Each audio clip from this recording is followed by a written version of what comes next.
Boh ti ženaj. Prosím ťa, nepreskakuj toto video, ale vypočuj si celé. Urob si čas len 5 minút.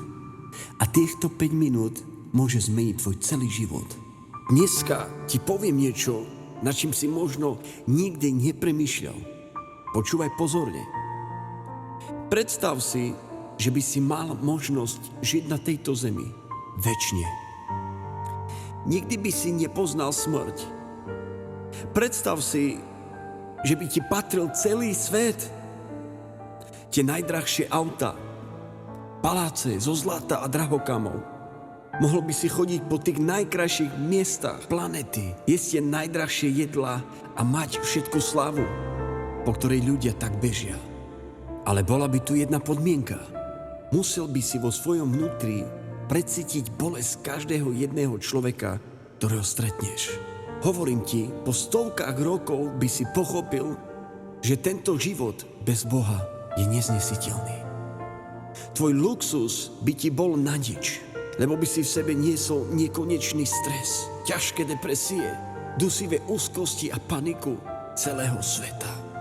Cítil by si pláč sirotín, horkosť zrady, beznádej chorých a prázdnotu, ktorú ľudia skrývajú za falošné úsmevy. Videl by si, ako sa generácie trápia v hriechu a táto cudzia bolesť by sa stala tvojim večným peklom.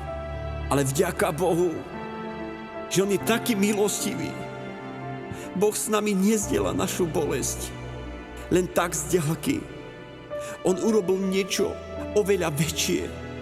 Pán Ježiš Kristus prišiel na túto zem a všetky tieto bolesti, všetky naše depresie, stresy a hriechy vzal na seba.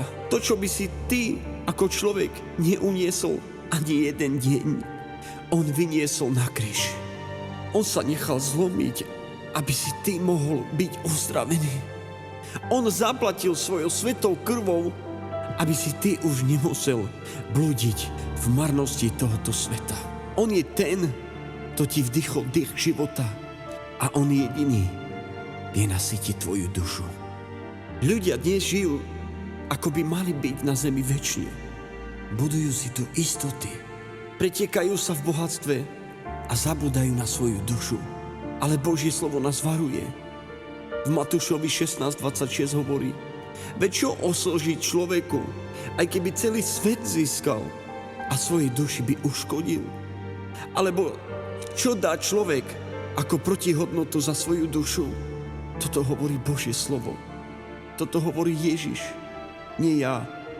Brat môj, sestra moja, nehľadaj život v drahokamoch, ktoré zostanú tu na zemi.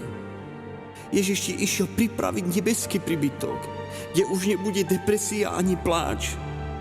On ti urovnal cestu, ale ty sa musíš rozhodnúť. Máš slobodnú voľu. Daj si otázku, či chceš prijať jeho milosť. Chceš odovzdať svoju bolesť a svoj život tomu, ktorý za teba zomrel? Tak dneska je deň spasenia, rozhodni sa. Dneska môžeš odovzdať svoj život Bohu. A všetku bolesť, všetky trápenia, dneska Pán Ježiš od teba môže vziať. Ak si sa rozhodol prijať Pána Ježiša Krista do svojho srdca, tak opakuj po mne tieto slova. Otvor svoje srdce pre Pána a povedz so mnou: Pane Ježišu, ďakujem ti, že si na kríži vzal moju bolesť, môj stres aj moju vinu na seba. Vyznávam, že som hľadal zmysel v marnostiach sveta. Odpusť mi. Verím, že si za mňa zomrel a vstal z mŕtvych. Prosím, vstup do môjho života a staň sa mojím pánom.